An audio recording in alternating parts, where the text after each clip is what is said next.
What is up, Pyromaniacs? Pyrostasis here, and today we're going to be starting a brand new series. The title of this series is simply going to be Let's Talk, and then the name of the game. And basically what the purpose of this series is more or less to just talk about a game that's either brand new or a game that may be brand new to me or my audience. Kind of show you guys some of the pros and cons and what you guys can expect kind of on a first impression. So it's kind of, I guess, a soft review, but I would more put it as more of a first impressions. You know, if you were to just get the game, maybe 4 or 5 hours into it, what are some of my thoughts? What are some of the things I like? What are some of the things I don't like? And just kind of give you a feel for the game. So the first game that we're going to be doing this with is a game called Craft the World. And you can see in the background the way the world kind of looks. This is the terraria or starbound style of view, but it's a little bit different take on it. Now you can see back here, this is actually one of my worlds that we're previewing. This is one of the worlds that I've spent, I think, the most time on. But for this, we are going to be doing a brand new world temporarily, and then I'll show you guys the campaign that I've put the most of my time in. So as you can see from here, I've got about, what is that, almost 8 hours of gameplay into the game. There's a lot to learn with this game, and I think one of the only, I guess, things that I would knock on the game is there's very little information that it will give you. The tutorial kind of gives you a little bit of a little bit of a push in, but I mean it's more based on just completing tasks, which is fine because most of the tasks are pretty self-explanatory, but occasionally you don't get enough information and you kind of like, I don't understand, why isn't this working? So I'm going to try and cover most of those on the initial playthrough. Now, just looking at here, and I'm going to go ahead and pause it real fast. Well, I guess you can't pause it and keep the screen up. Up here in the top left, this is your population. This is how many dwarves you have to work for you. This right here is your mana. You can see right there, there's a timer on the bottom. It says 105. That means that's how many points of mana you get back every minute and 5 seconds. So basically, if I spend a spell and I go down to 5, it'll take a minute and 5 seconds for me to get 1 point of mana back. If I were to spend several, it'd be a minute and 5 seconds per point of mana. And spells give you the ability to do a lot of cool stuff. Now, let's zoom on in here so you guys can see. This is our dwarf, and this is kind of our starting area here. So you just kind of click around, tell him to do things, and he pretty much goes about and does them on his own. You can kind of direct them on certain things that you want them to do, but it's more of a kind of from a godlike standpoint. And I think the sound might just be a little loud. Let me see if I can turn that down just a bit. As you can see, I've got it pretty low, and it's still a little bit loud, or at least it is in my headphones. It may not be for you guys. Now, when these dudes dig stuff up or whatnot, you can see they put some stuff in their backpack, but they're not able to carry everything. So sometimes it takes a few trips to come back. And this is your stockpile. I believe the actual term for it is shelter, but at the moment it's not very sheltered. One of the other things I want to show you guys before we start getting into the meat of the game is coins. Coins are right here. Coins are where they're basically monetary currency which you can use to spend over here in the shop. The shop is, you can see you can buy resources, you can buy different tiers of metals, you can buy backgrounds for your house, armor, weapons, different pieces of furniture, you can buy food. There's a lot of stuff that you can buy, and fairly cheap for the most part. And then when you buy it, one of the things it doesn't tell you is it just drops it on the ground here. So you kind of have to have a free dude come over and pick it up, or else, you're going to be waiting for a long, long time. Now you can see up here in the upper right hand corner, this is our levels right here. As we do specific tasks, like for instance, every time you kill a monster, every time you chop down trees, every time you complete a task, you're going to get, right there you can see, we got some EXP, we got a level up, and these are our rewards. So we end up with another dwarf, so that means we've just doubled our construction or production capabilities. We get a totem, which I'll cover a little bit later, and we get some leaves. Now, here in a second, that's going to chop up, a little dwarven stargate, and out comes our next little minion. And now he can start working too. So we're going to work a little bit faster than we would previously. So one of the key elements here are these tasks. You can click the little task button here, or you can click it up here. Either one of these work. I'll show you guys. I'll go ahead and click that off. It's the same option. So right here, you can see it says 5 here, but we only see 3. If you click here, you see the other 2. So the options here are collect 10 stone, you get 50 EXP, dig a tunnel. We've already dug one hole off. Basically, all you have to do to dig a tunnel is basically knock one of these foreground blocks out. That'll give us 10 EXP. And then it wants us to craft some items to get some more EXP. Here is complete a shelter. That's going to take a little while. Or do some basic technology. And unfortunately, this one is actually... This right here is a very, very simple job, but at the same time, it's also one of the most annoying because it doesn't cover some of the mechanics. Shelters have to be completely sealed in, and the totem head has to go inside the shelter. And that's not always apparent just by reading this. Not only that, but there's some interesting block mechanics, which I'll show you here in a minute, which aren't really understandable right off the bat.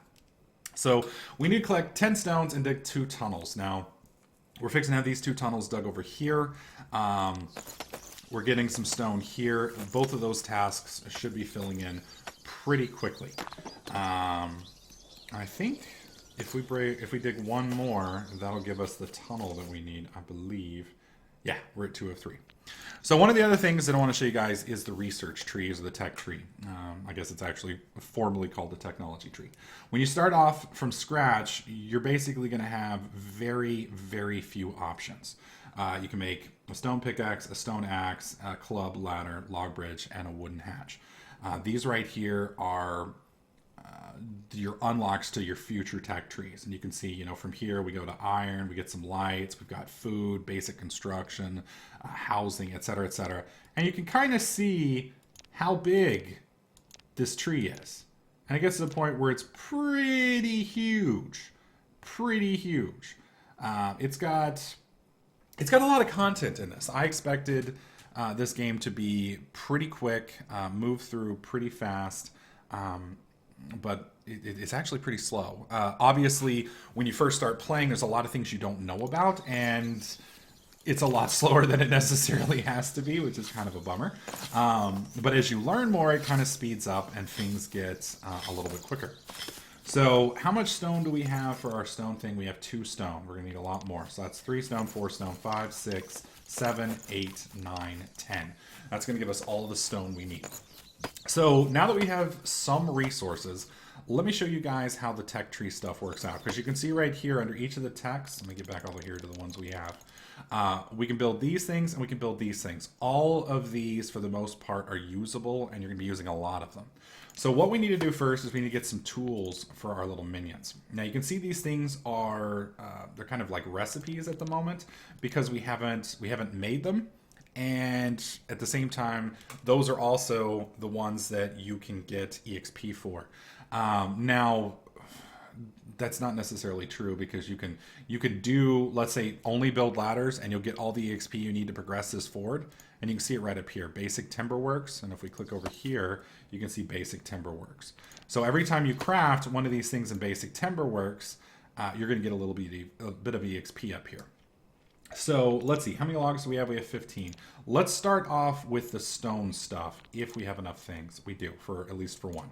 So we'll click that here, click that here. You click over. You can also click these, like for instance right over here. If you click this right here, it'll pull it over. Then you drag these over. At the moment, I haven't figured out how to auto-populate this. There may not be a way, or there may be a way. If there is, I'm not aware of it. So you can see right here, that's the yellow. If we click this, you can see it turned green. That means we've actually produced that and we've leveled up. We also got a little bit of EXP, and now we actually have one of these in our inventory. Now you can see right here, these are your dwarves. You can cycle back and forth through them here. You can see Tyrese is a cook. That's his primary skill ability. He does cooking. He's a good cook. He enjoys baking and cupcakes and pies, etc., etc. While Oni is an archer. Well, at the moment, we don't really have the ability to put either of these guys to work. That being said, both of them could benefit from a basic stone pick. Now later on, this will be armor and this will be consumables, but we're not there yet. So you can see now this guy has a stone pick. Now obviously a stone pick's not going to be as good for chopping trees, but it will be significantly better for digging stone and such. So that'll work out here in a minute once we get some more stone. And I don't know why you're just sitting there, Broseph. Are you tired? Now, some of the pathing can sometimes be a little funky because they can't always figure out necessarily where they need to go and what they need to do. It is, I believe, still an early access game. I know it was on sale yesterday for like $5 on Steam. I think it's like 12 to 15 now, and at least for me, it's definitely worth it. So over here, we've knocked out the 3 things for the tunnel. That's given us a little bit more access over here. It's also unlocked our setup, and it's getting us a little closer to that stone achievement. So you can see our tasks have now updated from 5 to 4, and it's cleared off there. Now, one of the other things I want to show you guys is this is the small world. There's several different worlds, but you can see even for a small world, it's still fairly big. One of the other things is it goes down a really long way, and you can see we're still dropping. We're still dropping.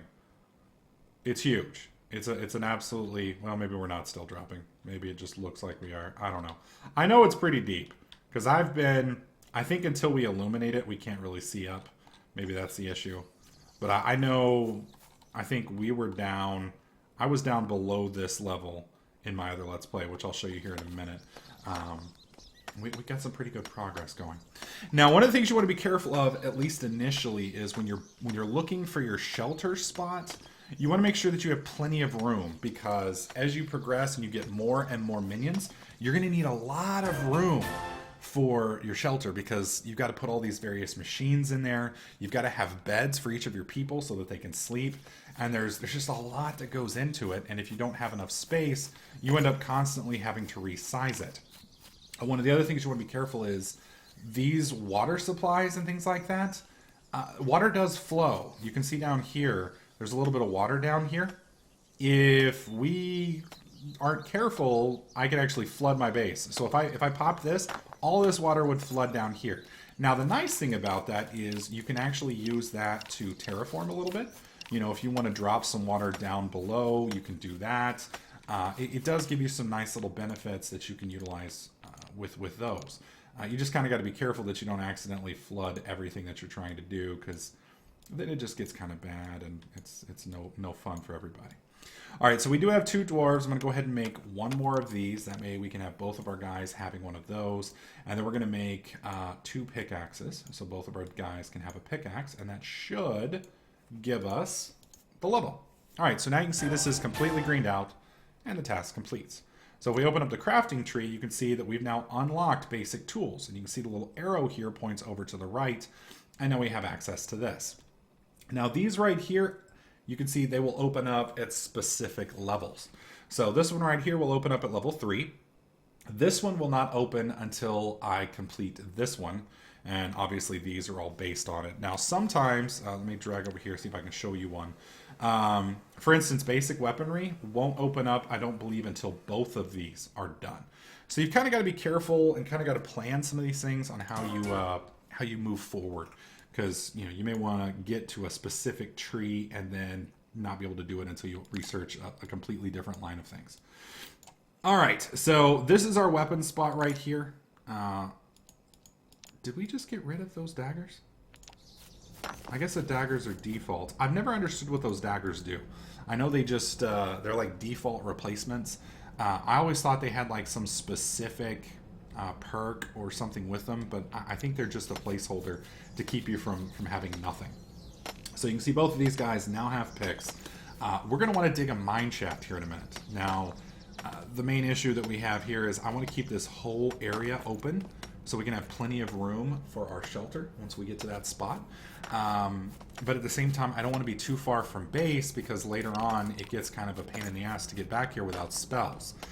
So what we're going to do is we're going to dig our mine shaft right here. Right here.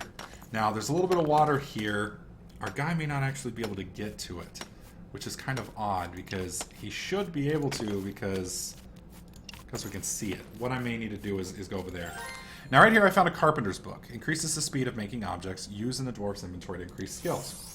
So that will come... Where is it? Where's the book? Oh, that's going to be under equipping. Right here. So now we have a carpenter.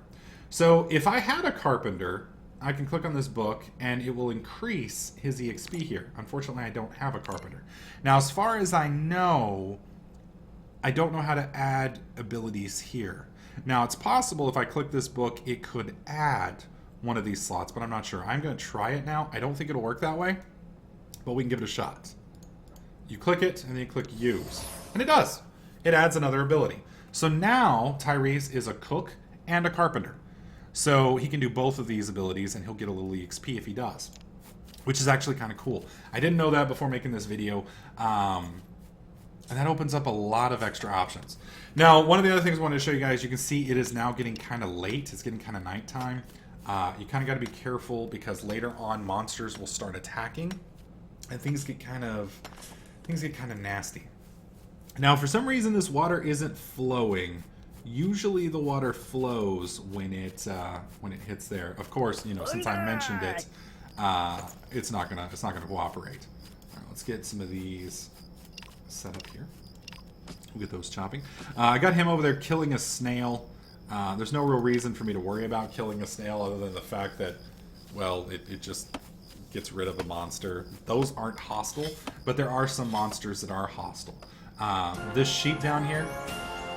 We got another person. This sheep down here you can get wool from. It's definitely something that you want to get. It lets you build a variety of other cool things. So we have a new task now. Our new task is collect sand. So we've got 2 of 10 sand. Now you'll notice we collected sand before we got this quest, and it went ahead and counted anyway. That's kind of cool. I kind of like that. That makes it really, really nice. However, we do have another dwarf now. So we need to get our new dwarf equipped. So even though we're not going to get EXP for it anymore, we still need to make another stone pickaxe for him. And then we need to make another stone axe. Now, one of the other things that we now have access to are weapons. So we're going to actually make a weapon here in just a second after we get this. Now, obviously, when you first start off, the tools that you have kind of suck. They're very, very basic. They're not very scary. You can see right here, basic timber works. And we need to make 3 of these. Thankfully, we have just enough to do so. 1, 2, 3. You can also see right down here, this is your inventory slots, and this is how many that it makes at a time.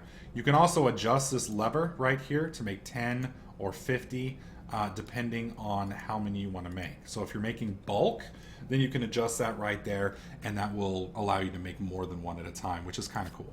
Especially later on when you have a lot of dwarves, or you're trying to make things in bulk like food or things along those lines. All right, so we now have both of these guys 100% equipped. We're going to go ahead and drag this stuff over, get this guy 100% equipped, and now we have 2 strong, well, 3 strong, perfectly wonderful dwarves ready to rock and roll.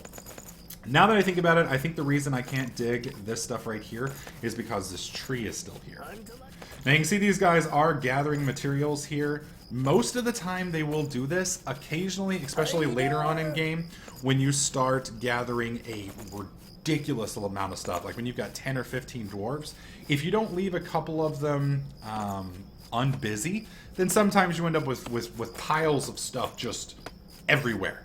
And it gets kind of annoying. As far as I've seen, there's no way to say, all right, Bob, you're going to go around and your sole job is to just gather things.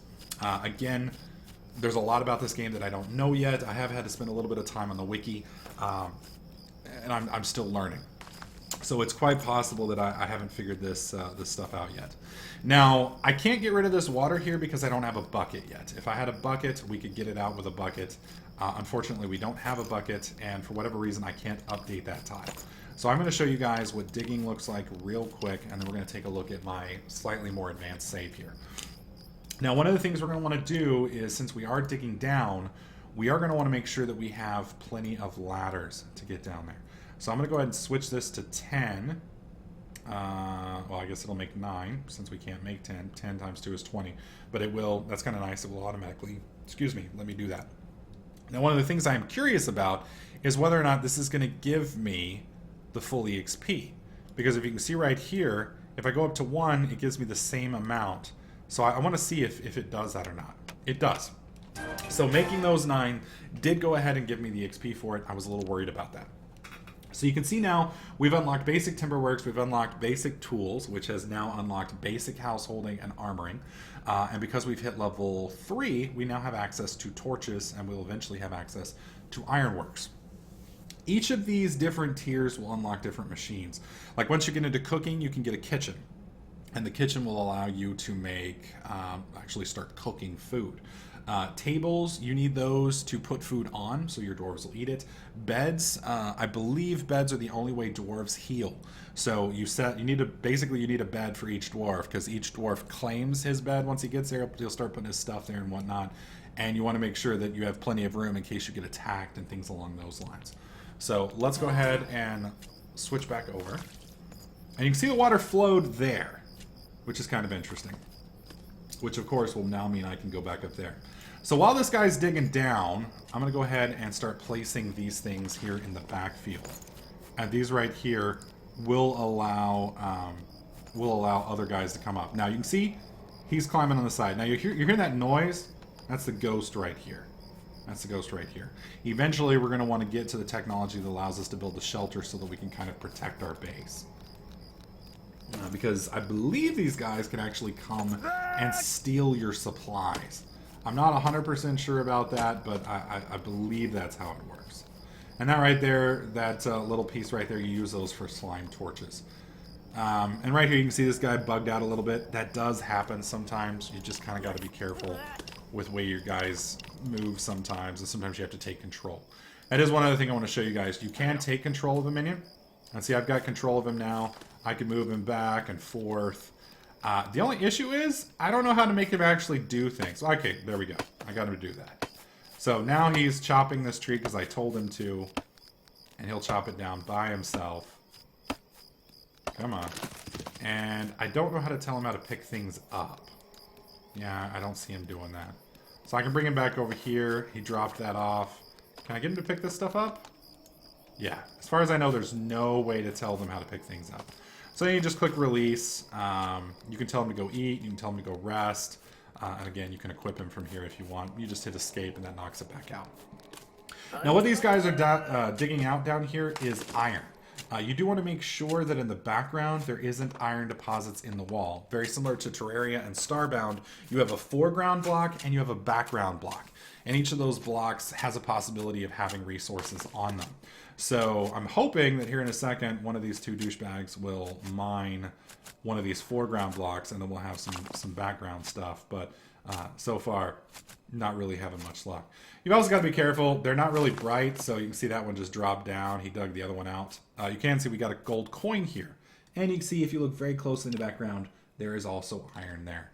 So over time, you're going to start digging lower and lower, wider and wider, and you're going to get more and more stuff unlocked, access to more things. And you just kind of got to make sure you keep your resources going, keep unlocking your new trees, and keep completing tasks. Now, one of the things I wanted to show you guys before we wrap things up, I did want to show you guys how to complete the shelter thing and kind of how some of the slightly more advanced things work. All right, so we're going to choose level, and this is my main campaign here, the one that I've restarted a few times. Now you can see I've got 5 hours and 8 minutes. This is a small size world. It's a forest, average weather events, topography, hills, and difficulty easy. There are other maps. I have no idea how to unlock these. So there is a medium and a large area.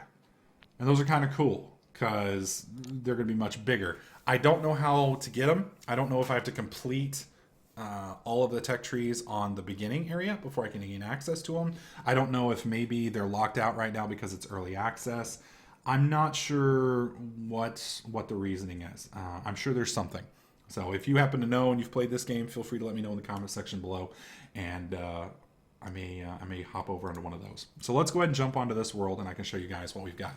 So as you guys can see, kind of like I was telling you earlier, it's pretty big. You know, this is a pretty deep hole here. We're kind of way down here. There is a boss down here. This guy's wiped out my little minions many times. You can see I've got a population of 10. Everybody's pretty much doing something. We've got an archer here. He's kind of taking taking names there. And you can see we've got, let's see, he's a miller. Now, since I have kind of looked at some of the other stuff, I kind of know now that I can give these guys other abilities. And I did not know that before. It kind of sucked because people were pretty much stuck with what they were stuck with. Now, Zaid is, if I recall, basically what happened is I discovered this underground chamber and we got owned by this guy. He's like a massive lich. He summons zombies.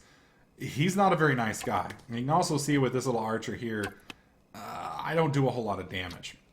You can also see I've got stuff laying around pretty much everywhere. The things just kind of got disorganized. I had a lot of people fall to their death down here. And if you look, we've got a couple pickaxes. We got a ton of resources just rotting down here. Just rotting down here. So what I'm trying to do is I'd like to get a ladder here, but I can't do that because there is a, I believe it's because there's like a gemstone or something here. Also, as you get deeper and deeper, you can see the dirt kind of changes colors. This red dirt stuff here, I don't know what it is. Maybe it's a bedrock type setup. It's very, very hard to mine. As you can see, he's got an iron pickaxe here, and he's having a lot of trouble with it. A lot of trouble. You can also see that I'm fairly far into the construction tree. I mean, obviously not near the end. There's a lot of stuff between here and there that we can do, including some technological stuff. I do believe we eventually get into like Tesla coils and things along those lines. We're just not there yet. Not there yet. But we do have our house up here, and I wanted to show you guys this. This is one of the key things. You can see that the house is set up here, and one of the things it doesn't tell you is right here how to make these walls. If we go into, this is a wooden wall, and wooden walls primarily are backgrounds here, but you can see if I click again with the wooden wall, I can make it solid, I can make it a corner like that, I can make it a top, or I can make it a side like that, or we can get it like this. Same thing with the doors. When you first get the door and you put the door on, you're going to run into the same problem right here. You put the door on and it's going to probably look like that on this side, and that kind of sucks. Plus, it doesn't seal in your house. If you flip it back around, it will seal your house, and it kind of works out pretty good. I did get wiped out recently, so you can see my little dwarf is taking a nap. He's trying to get his health healed up. You can see our food tables right here, and we've got our little cook bro that's cooking things for us there. As long as you make sure you've got meat and such on your little table here. As far as I know, nobody's a vegetarian, thank God. You just keep that filled up, and you can kind of cycle through your dwarves. And you can see, like this one right here, Gror, he's pretty hungry. He should probably go eat. Kadari's alright. And they usually, I believe, will auto-feed themselves. But occasionally, some of them derp out and get kind of stupid. So you kind of, probably a better thing to get them to go do that. You can also tell them to go to sleep if they're hurt, and et cetera, et cetera. But before you start fighting some of these monsters, you really have to kind of gear your guys up. And that's one of the things that I've kind of been working on. You can see we've moved pretty much primarily to iron tools. The problem is I haven't finished getting their armor up. So we need to get some of the armor on these guys. One of the other advanced things I want to show you guys is the spells. These spells that I haven't used yet. I didn't find out about these until last night. But you can see all my guys are climbing all the way down and then all the way back up. Well, I can put a portal right here. And that portal will last for 4 minutes. It did cost a little bit of mana. I think it's 2 mana per cycle. But that guy just jumped through the portal, and instead of having to come all the way down, he just went through the portal. And this guy, instead of having to climb all the way back up, can just jump through the portal. Pathing doesn't always work, and sometimes it's a little derpy. But for the most part, they do tend to use it. One of the other spells I've got is this one right here. It'll light too far from export area. What are you talking about? Okay, well, I guess right here it'll light it up. I guess it has to be connected. So you can't like light something up over here, but if you've actually dug it out, you can see right here, we can see into the room. You can see there's a little couch, and you can see there's this big ugly bro in full plate mail armor. So probably going to end up avoiding him. One last thing I wanted to show you guys is the comfort level. Comfort, I'm not sure exactly all the details about it. I think it gives benefits to you know, willingness to work, maybe hard work, maybe EXP bonuses and things along those lines. I'm not sure. But you can see with your totems how much comfort you're getting. And different tech will give you more comfort. So like, for instance, let's go here. This bed right here, when you look at it, not very comfortable, but easy to make. Well, the new beds that I just got, they increase comfort by 2. At the same time, some of your other stuff will reduce comfort. So I believe the smithy is one of those things. Smithy is required for making complex objects. Maybe it's a workbench? There was something that reduced comfort. Now I'm not sure. One of these things reduces comfort as well. So the more good stuff you get, you can increase the comfort level. You can get it up to where they're a little bit more happy. Their home feels like a home, etc., etc., and things kind of just go a little bit better. You later on you get fishing technology, so that sounds terrible, but you guys can actually fish. You can make a variety of different fishing products so that you guys don't starve. And really the only drawback is just basically getting your guys to get the materials that you need fast enough so that you can upgrade, and just kind of being careful so that you don't get yourself killed by some of these. One of the other things is, I believe you can actually set up warning signs, if I recall. Yeah, you can set up a beware sign, and these right here restricts the movement of dwarves. So if I put this beware sign down here, it should keep them from going here. So that should keep them fairly far away from this dude, and hopefully eventually one of them will come down here and grab all of this stuff. I don't think the guy can hit them if I place the portal there. You can see you can have multiple portals up, and they can get around a little bit faster. I could also put one, I think, right here. We'll put it right there. So we have what? 1, 2, 3 portals up. So now people can get around pretty quick. That guy will go back home. The only problem is, obviously, it's gonna, you're restricted by how much mana you have. But that allows you to get around the map a little bit quicker and let your guys move faster. And I gotta get some of these dudes upgraded. I'm not sure why this guy decided to come down with just a rusty shovel to try and get this working. Obviously, if I had some ladders here, these guys would move a little bit quicker around. But the key thing is I want them to get all the supplied material down here. But for whatever reason, I think I've just got too many tasks going at the moment. You can see we've got a bunch of tasks over here to go dig all these things up. And one other thing, up here in the upper right hand corner, you can see estimated time before next monster wave. Once you get a shelter built or you get a little bit further into the game, monsters will attack you basically once an hour. Well, I think it's 40 minutes. So if you've got your little house sealed up, you can actually, I'll come over here so I don't block that guy in. You can actually seal your doors. That way the water can't get in, and that way they have to beat the door down. Obviously, wooden doors and wooden walls are a little bit easier to break than iron, or in this case, shingle. And as you progress technologically, you can get a little bit further on. You can see we're getting attacked by a zombie here. And this dude's going to take care of him for us. Zombies and skeletons and other things can drop weapons and items as well. And you can designate them for target by simply clicking on them. One of the last things I wanted to cover, I unfortunately haven't gotten too far into these, but there are traps, spikes, cages, and things along those lines that you can set up to help defend against invasions. So if you kind of know where the monsters are going to come from, you can kind of surround your base with these, and they'll give you a little bit of an advantage, slow them down, and in some cases downright stop and or kill them. So it just kind of depends. Each of the different monster types, though, has different abilities. Did he go through there? No, he didn't. I guess he went up here somewhere. Oh, yeah. A little minor invasion there. He's about to get his ass handed to him. He needs to run. You need to run, bro. You need to run. It's time to flee. And you can see some of them are kind of clumsy. Really? You've got like a rock and you're gonna go fight the skeleton in full armor?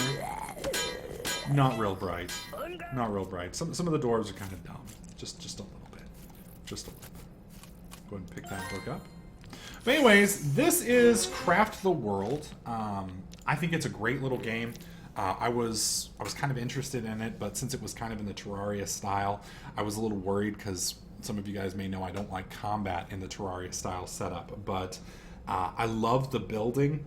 I love the way that you kind of just micromanage the minions. It's kind of like a cross between Minecraft meets an RTS meets tower defense. You know, you've got to keep your base secure. You got to keep your people happy. You've got to make sure that you're advancing in your technology trees and unlocking things. And it's just very enjoyable. It's very enjoyable. So if you guys like this, you can head over to Steam right now and get it. It is on sale for the Steam Summer Sale. I think it's about $12 to $15. Definitely worth it. I bought it before the Steam sale went on, and I'm very, very happy with it. But get it while it's on sale with Steam. You know, save yourself some money. The description down below will have the link to it, so you guys can go over and snag it. And it's possible I might do a Let's Play on it. The only thing I'm a little worried about is the Let's Play would be a little bit slower than normal, because obviously I'm just going to be running around and picking things up and, you know, kind of micromanaging the dwarves. So if you guys would like to see a Let's Play on this, let me know as well in the video or in the comment section below. Don't forget to head over to Steam, snag the game, and if there's a game that you guys would like me to take a look at and cover for one of the future episodes of the Let's Talk series, let me know down there in the comment section below, as always. If you like this video, make sure you slap that like button. Don't forget to subscribe. I'll catch you guys in the next clip.